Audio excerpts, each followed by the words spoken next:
بسم الله الرحمن الرحيم والصلاة والسلام على نبينا محمد وعلى آله وصحبه أجمعين। এখানে একটা ছোট একটা বই,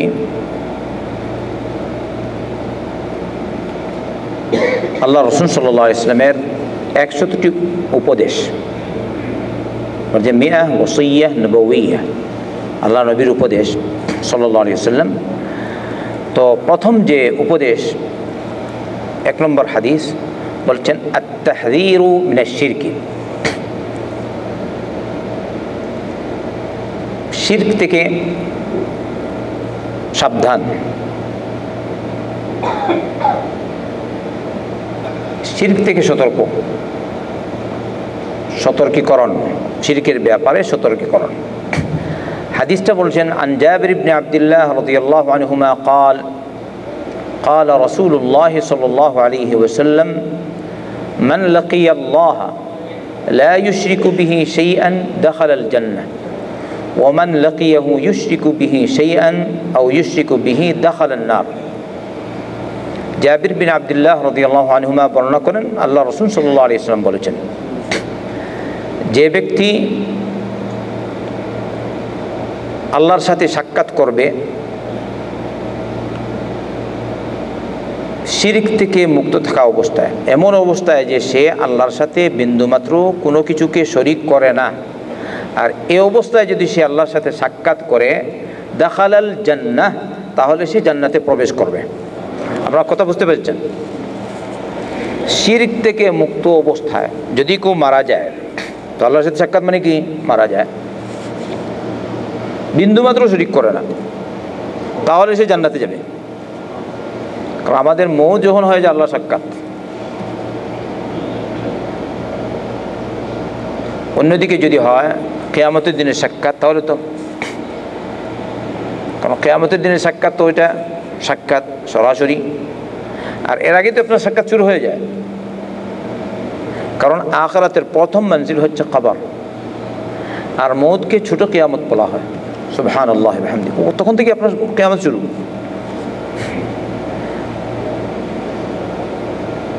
তো যদি কোনো ব্যক্তি শিরক থেকে মুক্ত অবস্থায় মারা যায় আর কিয়ামতের দিন আল্লাহর সাথে সাক্ষাৎ করে শিরক থেকে মুক্ত অবস্থায়, অথবা মারা গেল শিরক থেকে মুক্ত অবস্থায়, তাহলে সে অবশ্যই জান্নাতে প্রবেশ করবে। সুবহানাল্লাহ ওয়া বিহামদিহি। এদিকে খেয়াল রাখা দরকার। শুধু ইবাদত করলে হবে না। মাশাআল্লাহ, হজ মৌজুদ, সিয়াম মৌজুদ, যাকাত মৌজুদ, সবই আছে, কিন্তু শিরক বিদ্যমান আছে। এরপরে বলেছেন ওয়ামান লাকিয়াহু ইউশরিকু বিহি শাইআন দাখালান নার, যদি কেউ আল্লাহর সাথে কোনো কিছুকে শিরিক করা অবস্থায়, মানে শিরিক করা অবস্থায় মারা যায় আর আল্লাহর সাথে সাক্ষাৎ করে, তাহলে সে জাহান্নামে প্রবেশ করবে। সেই আর বলেছেন অল্প কিছু। সালাত হজ সবই ঠিক আছে, তালবিয়া পাঠ করে লব্বাইক আল্লাহুম্মা লব্বাইক, লব্বাইক লা শারীকা লাক লব্বাইক, লব্বাইক লা শারীকা লাক লব্বাইক, ইন্নাল হামদা ওয়ান নি'মাতা লাক ওয়াল মুলক লা শারীকা লাক। হজে গেছে, হজে আরাফার মাঠে আল্লাহর কাছে আল্লাহকে বলছে, সাথে সাথে তার পীর বাবা যে বাংলাদেশে আছে ওকেও বলছে। এরকম আছে কি না? আল্লাহ আমাদের সবাইকে হেদায়েত দান করুন। আপনারা এখানে আছেন, বাংলাদেশে গিয়ে পাল্টাবেন না, ওখানে গিয়ে বলে না তার মধ্যেও কিছু আছে। এখানে আলহামদুলিল্লাহ শরীক নেই, মানে আল্লাহর সাথে কাউকে শরীক করছে না। বাংলাদেশে গেলে ওখানে মৌজুদ যেমন কবর, লোকজন ওখানে টাকা দিচ্ছে, সেও আমি একটা টাকা দিয়ে দিই, আছে না? শিরক। পীরের দরবারে যায়, যে কোনো পীর, পীরকে দুই ভাগে বিভক্ত করা ঠিক না। পীরের দরবারে যায়, হয়তো কোনো পীর বেশি শয়তান, কোনো পীর কম শয়তান, এইটাই হলো কথা। কাফির কাফির, সব কাফির সমান? বলেন আপনারা, উত্তর দিন। সব কাফির সমান না বেশ কম আছে? কোনো কাফির বড় কাফির, কোনো কাফির হ্যাঁ পজিশন বেশ কম, ওই রকম। তাই পীর বলতেই গলত। আমি তো একটা পীরকেও ভালো দেখলাম না, একটা পীরকেও ভালো দেখিনি। কত পীর ছোটবেলা দেখেছি, অনেক পীরকে আমার জানা মতে।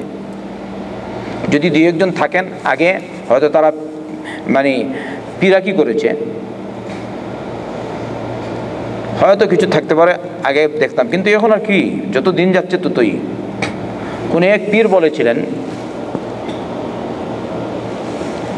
আমি তার কোন এক বই পড়েছিলাম, আপনারা হয়তো শুনেছেন, আশরাফ আলী থানভী, আল্লাহ তাকে মাফ করুন, রহম করুন, রহমতুল্লাহ আলী। তিনি তার জমানার কথা বলেছেন, তার যুগের কথা। এই যুগের পীরদের এইরকম অবস্থা, যদি তার কাছে মুরিদ আসে, তার মুরিদের মাথায় পাগড়ি আছে, মুরিদের মাথায় চুলকানো হচ্ছে, তো তার পেটের ভিতর দিয়ে আঙ্গুল ঢুকিয়ে এসে চুলকাচ্ছে, তো পীর মনে করবে যে এই পেটের ভিতর দিক দিয়ে হয়তো আমার জন্য টাকা বের করছে। ওই জমানার আশরাফ আলী থানভীর কথা আমি নিজে পড়েছিলাম, হয়তো আমি ভুলে গেছি বই কি, কিন্তু আমার স্মরণ আছে এখনো ওই কথা। ওই পীর বলেছে পীরের কথা। ভয় করেন আল্লাহকে। ঠিক করলেন, বললেন লাব্বাইক লা শারীকা লাক লাব্বাইক বললেন। কালিমাতুত তাওহীদ আপনারা পাঠ করেছেন আরাফার মাঠে, পাঠ করেননি বেশি বেশি করে? আমার নবী বলেছেন সাল্লাল্লাহু আলাইহি ওয়াসাল্লাম, খায়রুদ দুআই দুআউ ইয়াউমি আরাফা ওয়া খায়রু মা কুলতু আনা ওয়ান নাবিয়্যুনা মিন ক্বাবলি লা ইলাহা ইল্লাল্লাহু ওয়াহদাহু লা শারীকা লাহু লাহুল মুলকু ওয়া লাহুল হামদু ওয়া হুয়া আলা কুল্লি শাইইন কাদির। এটা প্রসিদ্ধ, সনদে কথা থাকতে পারে কিন্তু প্রসিদ্ধ। এটা কি বলেছেন নবী করিম সাল্লাল্লাহু আলাইহি ওয়াসাল্লাম? সর্বোত্তম দোয়া হচ্ছে আরাফার দিনের দোয়া, আর সর্বোত্তম কথা হচ্ছে ওই কথা যে কথা আমি বলেছি এবং আমার পূর্বিকার সমস্ত আম্বিয়া কেরাম আলাইহিমুস সালাম বলেছেন। আর তা হলো কি, লা ইলাহা ইল্লাল্লাহু ওয়াহদাহু লা শারীকা লাহু লাহুল মুলকু ওয়া লাহুল হামদু ওয়া হুয়া আলা কুল্লি শাইইন কাদির। দেখেছেন, লা ইলাহা ইল্লাল্লাহ, আল্লাহ ছাড়া সত্য কোনো ইলাহ নেই। ওয়াহদা, আল্লাহ এক, একক, দ্বিতীয় কেউ নেই। ইলাহ বলতেই একজন। ইলাহ বলতে কয়জন ইলাহ আমাদের? ওয়াহদাহু লা শারীকা লাহু, তার কোনো শরীক নেই। সর্বোত্তম বাণী এটা, ওয়াহদাহু লা শারীকা লাহু। আপনি আরাফার মাঠে ওই দোয়া পড়লেন, যারা পড়েছে আর যারা বুঝে না এরা কি পড়েছে আল্লাহ আলাম, ওখানে গিয়ে বাবা ওই আরাফার মাঠেও বাবার দিকে তওয়াজ্জুহ হয়ে বসে আছে। তওয়াজ্জুহ বুঝেন তো, ওর দিকে মানে মনোনিবেশ। বাবা আস্তাগফিরুল্লাহ আল আযীম লা ইলাহা ইল্লা হুয়াল হাইয়ুল কাইয়্যুম ওয়া আতুবু ইলাইহি। আমরা মাঝে মধ্যে দেখি তো ইউটিউবে, মাঝে মধ্যে ফেসবুকে ছাড়ে লোকজন। ইউটিউবে আপনি কত দেখবেন, পীর বসে আছে এরকম কুরসিতে বা ইয়েতে, দুই তিনজন সামনে দেখছি, সে এসে সরাসরি তার থেকে সেজদা করছে পীর। দেখেন আপনারা। তো আমার নবী মুহাম্মদ সাল্লাল্লাহু আলাইহি ওয়াসাল্লাম এই হাদিসে বলেছেন, মান লাকিয়াল্লাহ লা ইউশরিকু বিহি শাইআন দাখালাল জান্নাহ। যদি কেউ আল্লাহর সাথে এমন অবস্থায় সাক্ষাৎ করে যে সে কোনো কিছুকে আল্লাহর সাথে শরীক করে না, তাহলে সে জান্নাতে প্রবেশ করবে। ওয়ামান লাকিয়াহু ইউশরিকু বিহি শাইআন দাখালান নার। আর যে ব্যক্তি আল্লাহর সাথে বিন্দুমাত্র কোনো কিছুকে শরীক করা অবস্থায় মারা যাবে, আল্লাহর সাথে সাক্ষাৎ করবে, সে জাহান্নামে প্রবেশ করবে। হাদিসটি কোথায়? বুখারী এবং মুসলিম। তাই শিরিক থেকে আমাদের সকলকেই বাঁচা দরকার। শুধু সালাত পড়লে হবে না।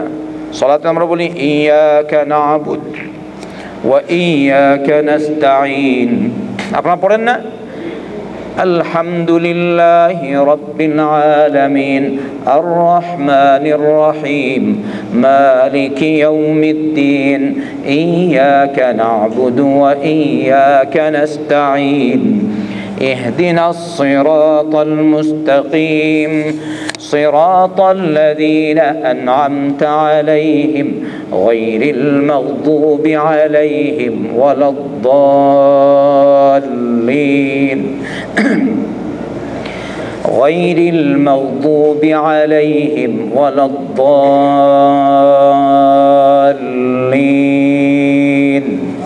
আমরা সবাই পড়ি না আল্লাহ দিলে, দেখছেন মাঝে ইয়াকা না'বুদ, আমরা তোমারই ইবাদত করি, ওয়া ইয়াকা নাস্তাঈন, আর তোমারই কাছে সাহায্য চাই।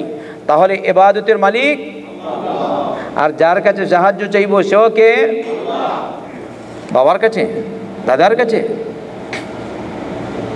অনেকে আব্দুল কাদের জিলানিকে ডাকে, আস্তাগফিরুল্লাহ আলামিন। আবার অনেক মুসলিম আছে আল্লাহ রসুল সাল্লাল্লাহু আলাইহি ওয়াসাল্লামের কবর যখন মদিনায় আসে, নবী করিম সাল্লাল্লাহু আলাইহি ওয়াসাল্লামকে সম্বোধন করে নবী করিম সাল্লাল্লাহু আলাইহি ওয়াসাল্লামকে ডাকে, আছে কিনা? মুহাম্মদ সাল্লাল্লাহু আলাইহি ওয়াসাল্লাম নিজে জীবিত থাকাকালেও তিনি লাভ লোকসানের মালিক ছিলেন না। রব নিজে বলেছে সূরাতুল আরাফে, কুল লা আমলিকু লিনাফসি নাফআন ওয়ালা দাররান ইল্লা মা শা আল্লাহ। হে নবী মুহাম্মদ সাল্লাল্লাহু আলাইহি ওয়াসাল্লাম, আপনি বলে দিন আমি আমার নিজের লাভ করতে পারি না, ক্ষতিও করতে পারি না, তবে যতটুকু আল্লাহ চায়। তাহলে জিন্দা যখন ছিলেন তখনই নবী করিম সাল্লাল্লাহু আলাইহি ওয়াসাল্লাম নিজের লাভ লোকসানের মালিক ছিলেন না। তাহলে বর্তমানে মৃত অবস্থায় মাটির নিচে আছেন নবী করিম সাল্লাল্লাহু আলাইহি ওয়াসাল্লাম, ওই বরজখী জিন্দেগি আছে, তো এই অবস্থায় কি আমাদের লাভ লোকসান করতে পারেন? খবরদার, ভয় করুন আল্লাহকে। লাভ লোকসানের মালিক একমাত্র আল্লাহ, মুহাম্মদ সাল্লাল্লাহু আলাইহি ওয়াসাল্লাম না। তো এবারে যদি মুহাম্মদ সাল্লাল্লাহু আলাইহি ওয়াসাল্লাম লাভ লোকসানের মালিক না হন, তাহলে অন্য কোনো ব্যক্তি কি লাভ লোকসানের মালিক হতে পারে? আবার দুঃখের ব্যাপার তো এইসব পীর ফকির তো অনেক আছে ল্যাংটা, অনেক গাজাকুর, অনেক ভণ্ড, বেনমাজ, সরাসরি শয়তান, কাফের, ওদেরকেও লোকজন মনে করে পীর, আর ওদের মানে ভালো লোক ওরা মনে করে। নমাজ নাই, রোজা নাই, কিছুই নেই, শুনতা শয়তান, এমন আকিদা তাদের। আকিদা অনেক পীরের এরকম আকিদা আছে, আমরা এই স্তরে পৌঁছালে আমাদের আর নমাজ রোজা লাগে না, আছে কিনা? মারিফতের স্তরে পৌঁছে গেলে আর এরা কিন্তু শরীয়তের উপরে উঠে যায়। তাহলে আমার নবী মুহাম্মদ সাল্লাল্লাহু আলাইহি ওয়াসাল্লাম মওত পর্যন্ত সালাত পড়েছেন কিনা?